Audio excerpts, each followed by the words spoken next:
Hello, Facebook, and good morning. The very wonderful Louise Morris. Thank you so much. I totally appreciate you rescheduling this from the other week when I was in bed because I didn't feel very well. So thank you very much. Louise, for the people watching, please could you introduce yourself and tell them who you are and what you do? I can indeed. Thanks for having me. And hi, everyone. I'm Louise Morris. I'm a major donor specialist. So I help charities raise more large gifts, particularly with a focus on relationships through coaching, training and consultancy. I've been a major donor fundraiser and a major gift fundraiser for over 10 years. I was a director of fundraising and I'm also a trustee, and I've worked with over 100 organizations. So I've got this really lovely view of seeing when major donor programs are going well, what's happening and what some of the blocks are as well. And I've been there and I know that it's not always straightforward. Love that. To explain to me, so Andy King a couple of days ago, he kind of started out by saying, this is why we focus on corporate partnerships, not corporate fundraising. You just said major donors and major gifts. Is there a bit of a difference to you between the two of those? Because I'm intrigued by this. Yeah, it's a really good question. I sometimes use them interchangeably. Okay. I think often major donors can have a focus on that one individual, but we know that trusts and foundations, corporate partnerships, and major donors are all relationship-based types of fundraising. And we're talking about a person, and a high net worth individual nearly always has made their money through the world of work. They are often may give through a foundation, or they may know people on the boards of trusts and foundations. So for me, it's sometimes just a way of reminding myself and reminding others that actually major gifts and this area of fundraising can go in terms of opportunities beyond just one person and their wealth. Because I've had philanthropists that said, actually, personally, not now, but this company I'm working with might be interested in finding out more. So it's that, I think often it's that broader piece. Yes, and looking beyond the one dimension, isn't it? The person has loads of different parts around. Awesome, I really love that. So can you tell us a little bit about major gifts, major donors in the last, what impact has COVID had? What's going on? Well, let's get the tougher stuff. Well, what isn't tough about COVID, but some of the stuff that's been particularly tough with the charities and the fundraisers I've worked with has been new. And I know this has been a trend across corporate, across trusts as well, in terms of how can you attract somebody maybe who's lapsed, the donors who don't already love and know you, and when you call them, they pick up the phone straight away. If your high net worth individuals are not in that category, how can you build those relationships? And that has been more challenging. One of the ways I see major donor events used really well, we did it at RNID really well, is to put something on that when a high net worth individual might get, this is pre-COVID obviously, 50 invitations a month to various kind of events and various black tie dues, that there is something that means, actually, do you know what? I do have a bit of connection to that cause, and I'm going to go to that because David Attenborough speaking, or Battersea did that wonderful event under the arches, so that the location was really unique in London. We haven't been able to do that, which means one of the tools has come away. Equally, events, I've seen a lot of organisations on the major donor events bandwagon. Yeah. So what it has forced a lot of charities, I think, to do is to focus on those relationships and people who are closest to them. And a lot of charities, a lot of people listening will have done this really well, Claire. So I was working with a youth homelessness charity, and they have a number of major donors, and the CEO and the fundraiser, they called all of them in the first lockdown within weeks just to say, how are you doing? Are you okay? Are you back from your business trip in the States? Like, did you get back in? If we think back to all those concerns we had, it was pretty kind of hairy times. And one of them, for example, the relationships they were building and the information they found out, actually, when we ask open questions and we call without agenda, without money being on the radar, is just enjoyable when you work in charity. And it's brilliant as well. So, for example, one of the donors was in construction, and turns out construction as an industry has actually done pretty well. Right. But nobody was to know that in the first lockdown. And so the donor said, I know I normally give, every summer. And he wasn't a six-figure donor, it's about £10,000, but I'm not in a position to do that this year. I know I'm going to be okay. I know I'm lucky, but I just want to see what happens. Yeah. And so, then the conversation was, are you happy for us to keep in touch? We're changing the way we're supporting young people. Are you happy for us to get back in contact with you? Yeah, of course. And then they did some really lovely touch points with him, updated him. And then he just turned around and gave a £10,000 gift at Christmas without even being asked. Yeah. So I think, I've over the last kind of 18 months, when we were all at home all the time and maybe adjusting to that, the fundraisers I saw who had energy had spoken to people on the phone and were saying, I've just had an amazing day, because they were connecting at a different level, because we were all vulnerable to some extent during that pandemic. And I think that's something that, I suppose, looking forward, I know we'll move on to that, but you can still do. If you haven't done this at your charity, who are your top givers?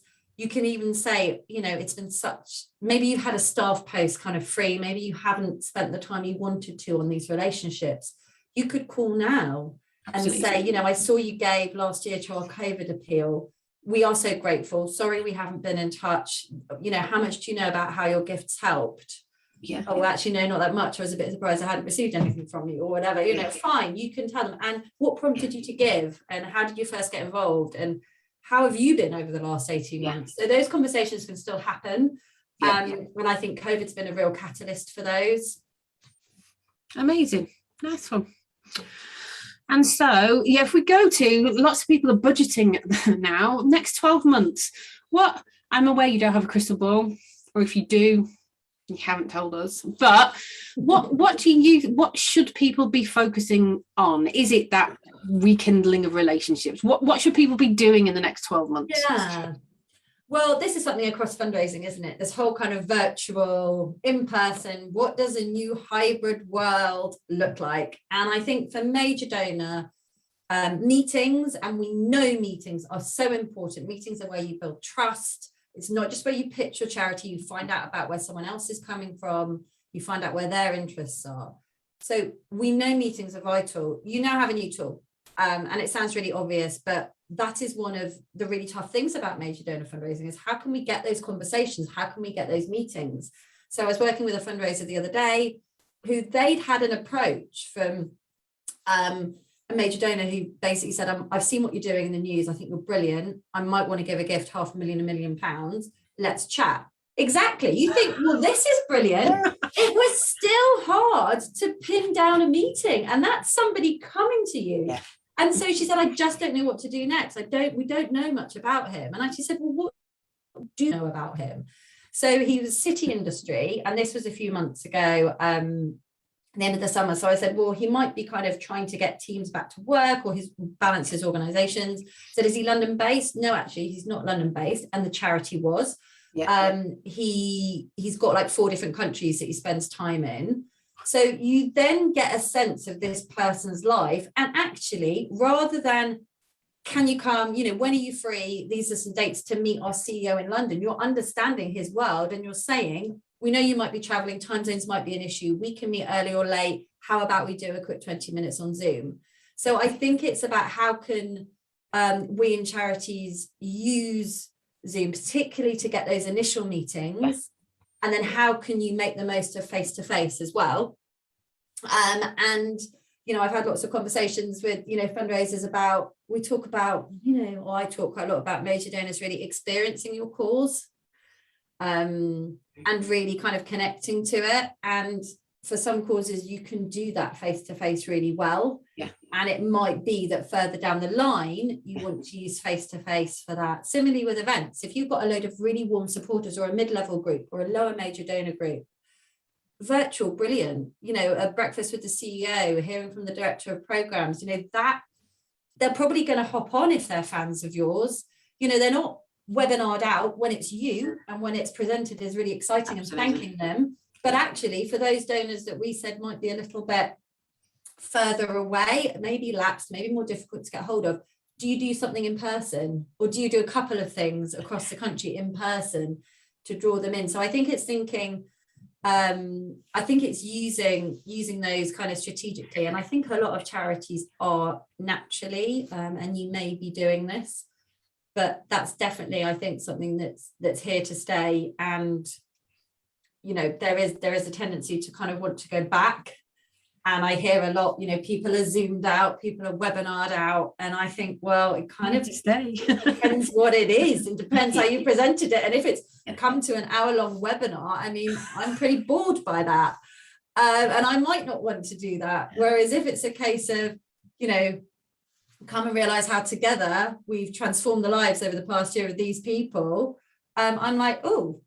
And, there's lovely kind of things that have been done with major donor events. I'm trustee of a really small charity, a small international development charity.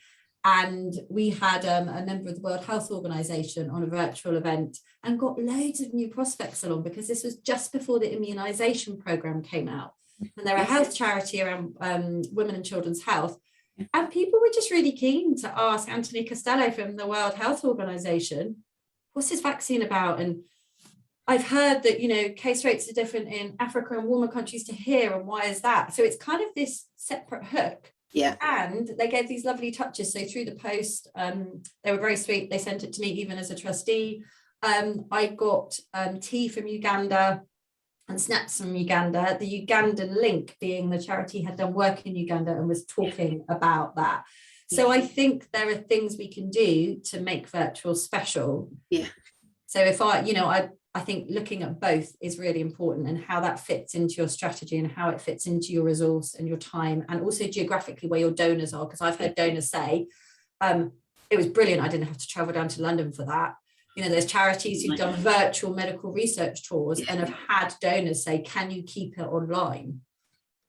It's bizarre, isn't it? And there's something as well, isn't there, about overcoming their challenges. So when you say have a breakfast meeting, bring your breakfast. Actually, eat your, well, please feel free while Louise or whoever is talking to eat your toast. That's what a breakfast meeting is. It's about breakfast. Don't feel that you have to fit us in, and then, because there is something there around etiquette that says, I know that I've been on calls with people where literally you've seen the sandwich in the corner of the thing, or they've turned the camera off, they've taken a bite of the sandwich and they've turned the camera. It's like, if we've said come to a lunch meeting, it's about lunch. I'm not going to talk with a mouthful of food, but I certainly don't expect you to not eat while you're listening. It's bizarre, isn't it? And that kind of links into one of the things, I suppose, over the next 12 to 18 months, people's lives are getting busier, touch wood, let's hope they stay that way. And maybe, and I think, there is also that we're going to need that perseverance that we know we have as fundraisers. But, I've been there. Oh, somebody hasn't got back to me. What have I actually done? I've emailed them 3 times. We're all, who responds to their emails? I will respond, by the way, if anyone's got a question, but you know what I mean? Like with my friends and stuff, I'm super slack. And I sometimes don't even respond to kind of WhatsApps when maybe I should. We've all got these lives where we've got multiple communications, multiple channels. Sometimes I can't find if someone sent me a message on Facebook, or whether they WhatsApp me, or whether they text me, and I'm like, where is it? I saw it. Or was it on email? So I think it's about, as you said, Claire, understanding people's lives, and that is going to change over the next 12 to 18 months, understanding their business lives, understanding what's happening, and acknowledging that it's okay if it's difficult to get hold of someone, and not jumping straight to the fact that maybe that means they don't want to speak with us, or they don't care about the charity, because our brains are really sneaky. And this is one of the really challenging things about major donor fundraising, and I found it tough, and I've coached hundreds of fundraisers who found it tough. And it's also tough and drops to the bottom of the pile because it's not instant money. These relationships can take longer, whereas if the marathon happens like it did in October, oh, look, the money's filtering down into the account from those sponsorship pages. Isn't that great? So for me, there's something about how can we build confidence, actually, that we've got certain tools available, but maybe in some ways people are going to be less responsive immediately than maybe they were in the lockdowns. You might be sat as an audience member now thinking, well, it was always hard and they were never responsive, which is fine, because I've been there. But I think it is an age-old problem, and I often see us in charity kind of that mentality of like, oh, they can't actually want to do anything with us, can they? It's kind of like, you know, like how I first felt when I moved from Unilever and sales, the charity world was, oh, you know, I used to negotiate at highest level with buyers and there was this real balance. And then I felt like I was at this small baby charity, Tommy, and I was like, please, can you give to us? We do really great work.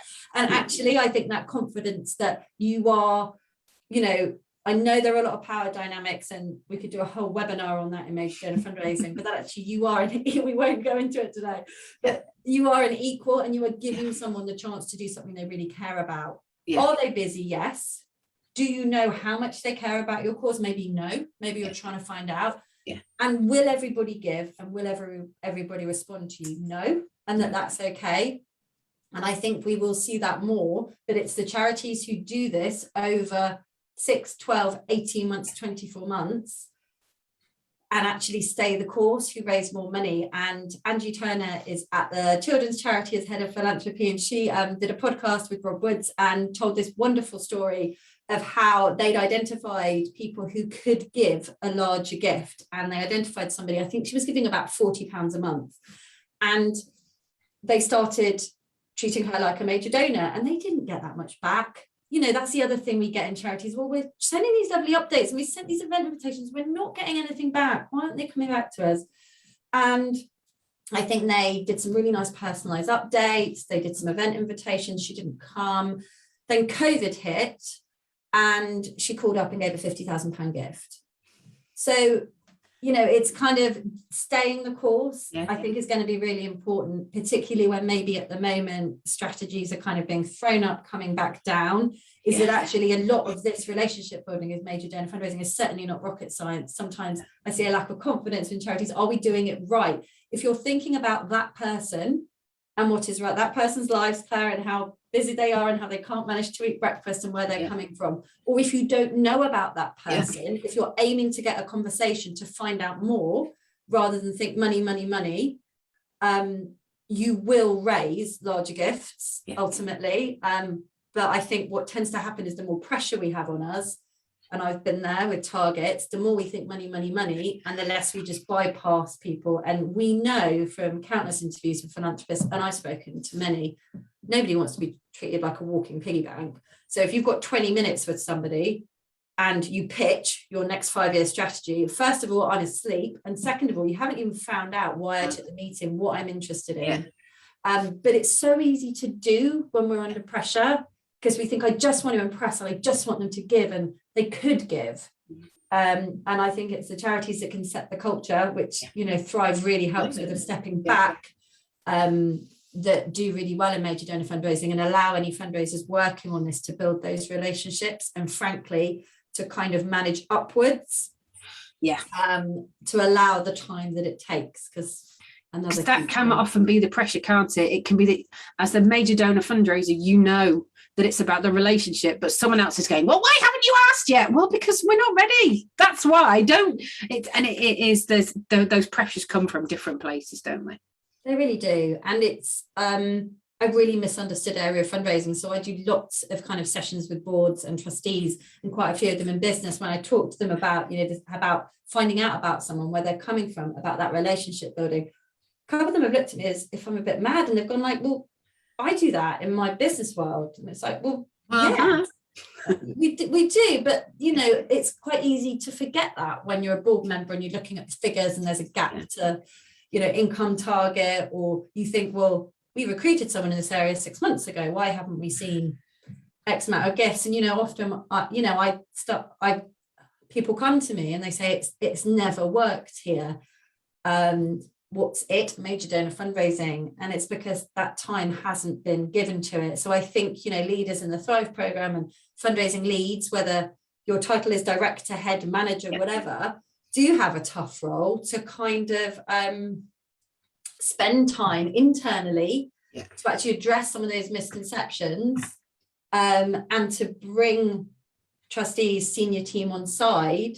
So you've got, as a team, whether it's you doing the major donor relationships or someone else, so you've got that space to breathe and to enjoy it, because actually you just see fundraisers in this area just thrive when they get the opportunity to actually spend time on relationships. And I'm coaching the most wonderful fundraiser who has just at officer level in her organisation got the highest gift ever, a £500,000 pledge at that level.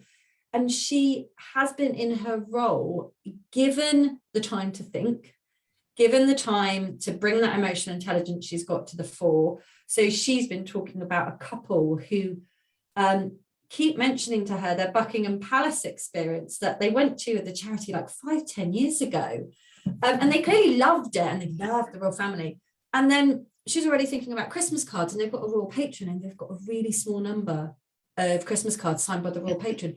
Those donors are going to get one of those cards. So even to the fact that she's tailoring which Christmas card people are getting, she is really understanding what's happening in people's worlds. But she wouldn't have that if she had 6 other types of fundraising to do and no time for major donor fundraising. If she had a caseload of 200 people to look after and was told, oh, can you please plan a special event?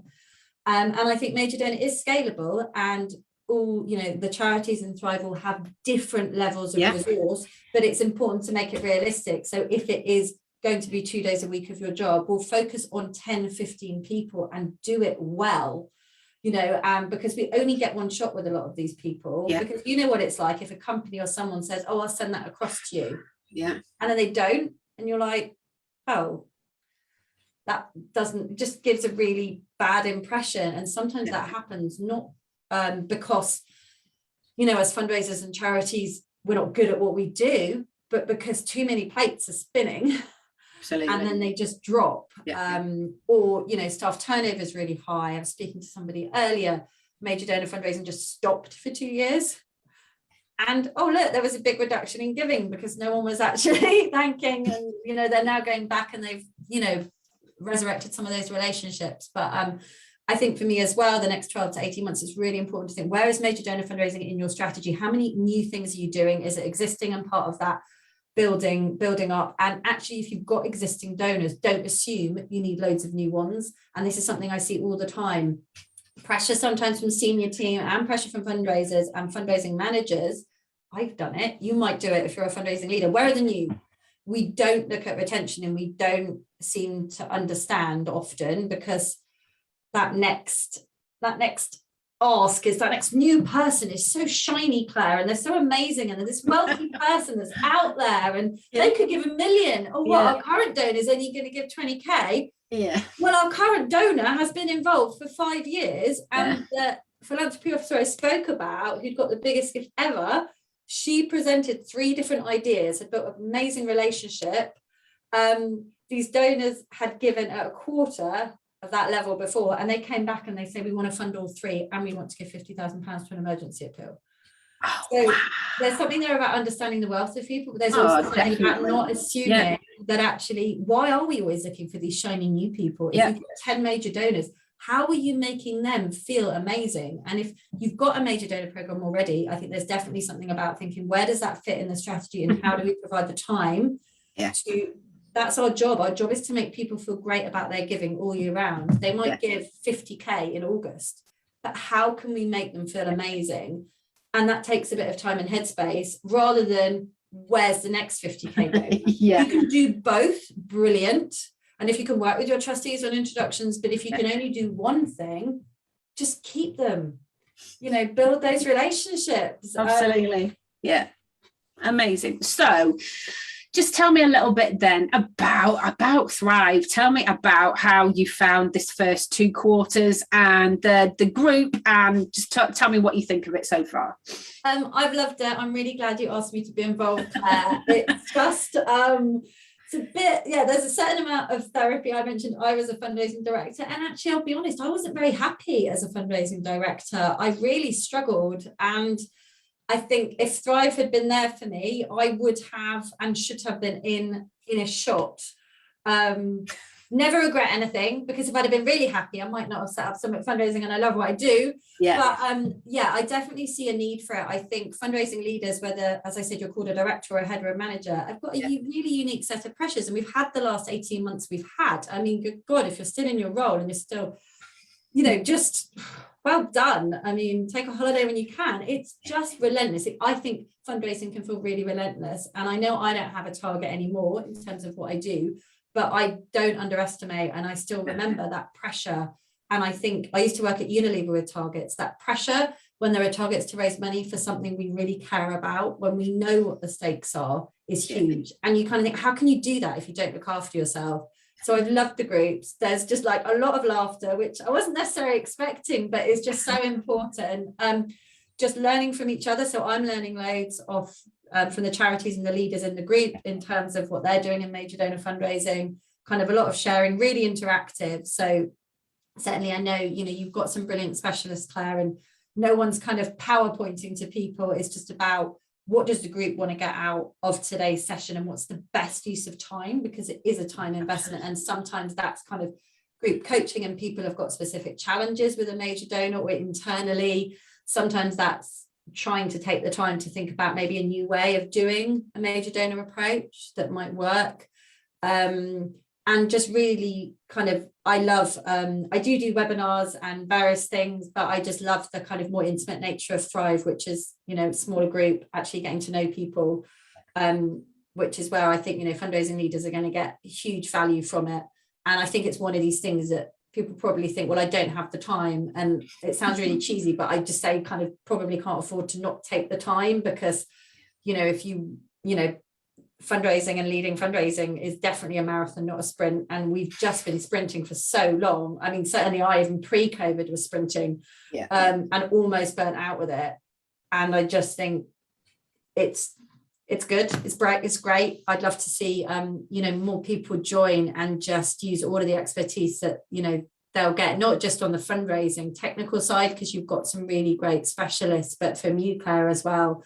And actually from being part of that group that knows what it's like. Because one of the things that I felt, I think part of the reason I didn't maybe enjoy my fundraising role so much was I found it really lonely and really tough. And you just kind of, nobody is lonely in Thrive. Yeah, we had this conversation with Paul yesterday, and we were saying that at its best, there is no job that equals being a fundraising director. When you are up there, and you literally, there is nothing. But the huge drop that can then come from a trustee saying the wrong thing or whatever it is, and it's not always a big thing that happens, but it's the thing that has a big impact, and suddenly you go, and it's that generally when people don't get it.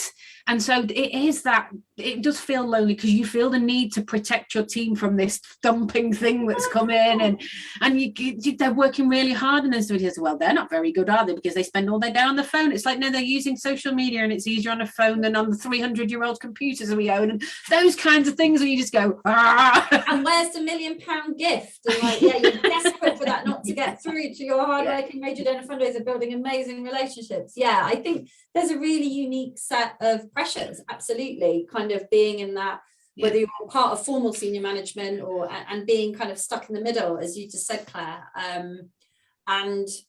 to not I said I never probably got to that this is truly wonderful stage. I think partly because I didn't have the support in place that I needed.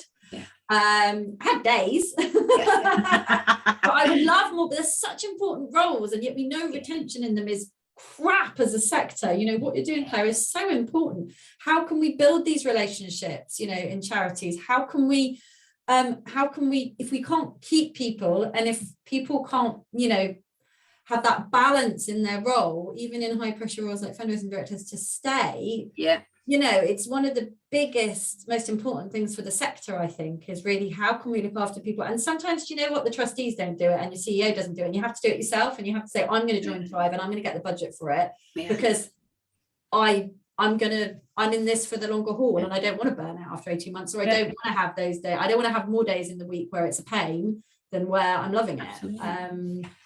So I think it's brilliant you're doing it, and I hope lots of people join.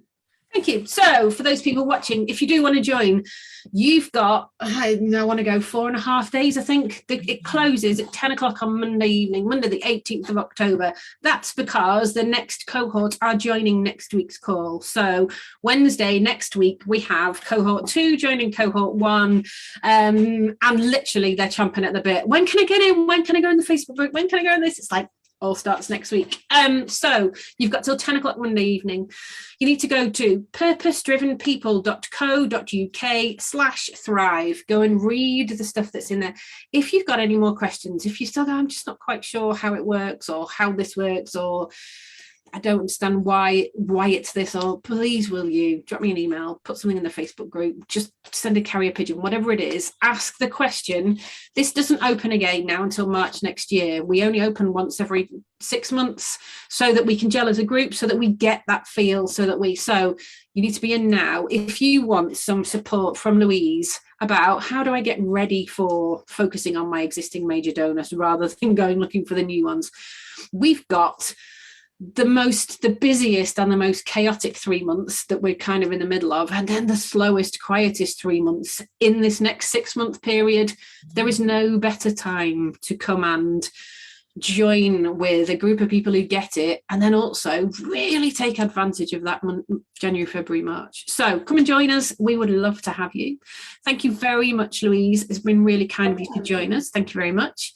And I will see you, I can't remember when your week is, because next month is November. Amazing, brilliant. Thank you very much. Take care, and I will see you soon. Thank you. Cheers. Bye.